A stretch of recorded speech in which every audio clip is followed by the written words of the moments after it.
अस्सलामुअलैकुम जी, welcome back to my YouTube channel students. आज का हमारा टॉपिक है राइबो न्यूक्लिक एसिड, जिसको हम कहते हैं आरएनए। जिस तरह कल हमने पढ़ा था डीएनए, आज हम पढ़ेंगे आरएनए। आरएनए को पढ़ने से पहले आपको इसके बारे में 5-6 मेन चीज़ें पता होनी चाहिए, जो कि ये हैं कि RNA is also known as ribonucleic acid, के उसको हम राइबो न्यूक्लिक एसिड कहते हैं। दूसरा इसमें यह है कि it is composed by ribonucleotide, कि ये राइबो न्यूक्लियोटाइड से मिलकर बना होता है।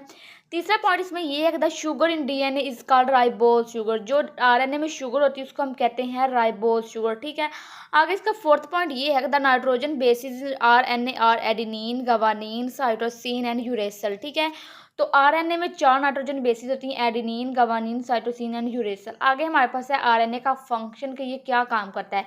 It involves in protein synthesis, मतलब कि प्रोटीन की सिंथेसिस में जो इन्वॉल्व होता है वो आरएनए ही होता है। अच्छा जी, यहाँ पे मैंने आपको आरएनए के बारे में 5-6 जो बेसिक इन्फॉर्मेशन थी वो बता दी है कि आरएनए का पूरा नाम क्या होता है, इनकी कंपोजिशन क्या होती है, इनके अंदर जो शुगर होती है वो क्या कहलाती है, इनके जो अंदर जो नाइट्रोजन बेसिस होती है वो क्या होती है, उनका फंक्शन क्या होता है। आगे हमारे पास है ट्रांसक्रिप्शन।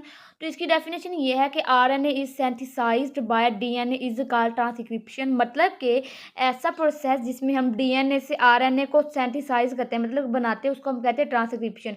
यहाँ तक हमारी बात क्लियर होगी। आगे हमारे पास टाइप्स ऑफ आरएनए की, जो आरएनए उनकी कितनी टाइप्स होती हैं।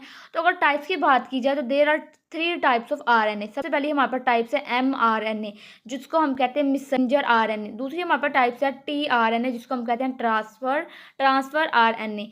जिसकी हमारे पास तीसरी टाइप्स है वो है आरआरएनए, जिसको हम कहते हैं ribosomal RNA.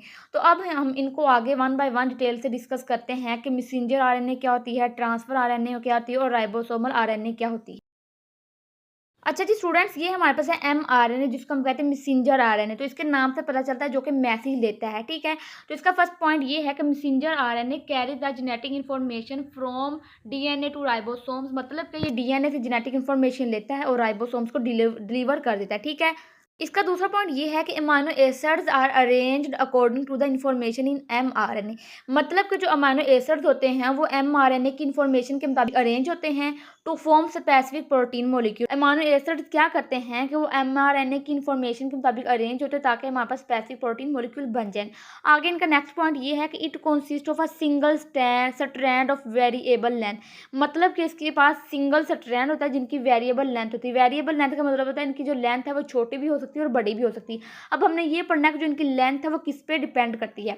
Its length depend upon the size of the gene, इसकी जो लेंथ होती है वो जीन पे डिपेंड करती है, as well as the protein for which it is taking the message, और उन प्रोटीन पे इनकी लेंथ डिपेंड करती है जहाँ से ये मैसेज लेते हैं। ठीक है, तो आपको पता होना चाहिए कि एमआरएनए की जो लेंथ होती है वो 2 चीज़ों पे डिपेंड करती है, एक करती है जीन पे और एक करती है प्रोटीन पे। आगे इसकी एग्जांपल है, for example for a protein molecule of 1000 amino acids, मतलब कि एक प्रोटीन में अगर देखा जाए तो हमारे पास 1000 अमाइनो एसिड्स होते हैं। MRNA will have length of 3000 nucleotides, मतलब कि जब हमारे पास प्रोटीन में 1000 अमाइनो एसिड्स होंगे तब हमारे पास एमआरएनए की जो लेंथ होगी वो 3000 होगी।